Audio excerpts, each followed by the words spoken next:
Good evening, everybody. My name is Brian McDermott. I'm the Chief of Patrol for the Chicago Police Department. At this time, I'd like to offer my sincere condolences to the family of these two precious young girls, one of which who lost her life, the other one who was fighting for her life at this time at Loyola Hospital. To say that I am saddened and outraged would be an understatement. I can only hope that every resident of this city is as angry, saddened, and outraged as I am at this time. Too many young people have lost their lives to senseless gun violence in the city of Chicago. At this time, I would like to ask for the community support in helping us solve this crime. I know that there's people out there somewhere that saw something that could help us solve this crime. Anybody who saw anything can go anonymously to cpdtip.com or can contact Area 5 detectives. We owe it to the families to bring these violent offenders who have no respect for human life to justice. On today's date at 2:50 p.m., there's a shot spotter hitting the 6200 block of West Grand. Responding officers arrived, found two young victims ages 6 and 7 with multiple gunshot wounds to the body.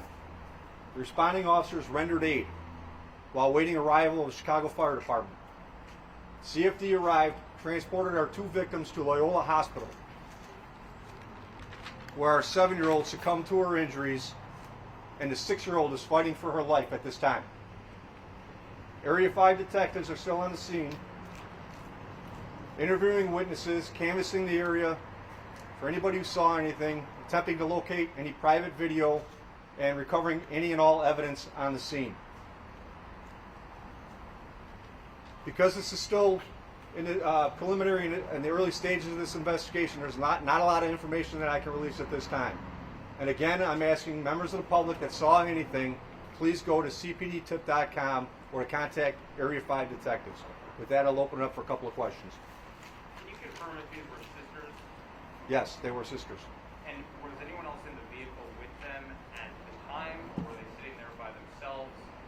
Was someone else believed to be the intended target? We don't believe that they were the intended target, and the mother was putting the two children into the back seat of the car. Were there other bullet or shell casings found in the area indicating that this may have been kind of a crossfire thing, caught in the crossfire thing, or does it look like the car that they were in may have actually been targeted? There are shell casings that are recovered. We can't release at this time the caliber of the shell casings, and we don't believe there to be any crossfire. So just one shooter? Yeah, so could be multiple shooters. We don't know how many shooters, but I don't believe that there was crossfire. Have detectives seen any surveillance video yet? It looks like there were cameras on some of the homes, at least one of the homes pointing toward the area that we were concentrated on down the block from here. Has anything been reviewed yet showing what unfolded? So like I said, this is still in its preliminary stages. Area 5 detectives are still on the scene. They're still in the process of recovering all video at this time. Is the preliminary right now that this is a drive-by shooting from what you're gathering at this moment? No, we don't have that information at this point. We're still trying to determine whether the offenders were on foot or in a car. Are there any other kids around not shot? I'm not sure how many other people were in the area. Is there any conflict between rival groups or anything in that block or that area?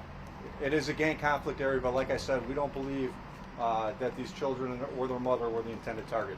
Did the mother say anything about knowing the person who shot at her children? I'm sorry, can you repeat that? Did the mother say anything about knowing the person who was shooting at her children? No. Any information on the driver of the car, the woman? No information at this time. Thank you, everybody. Thanks, guys.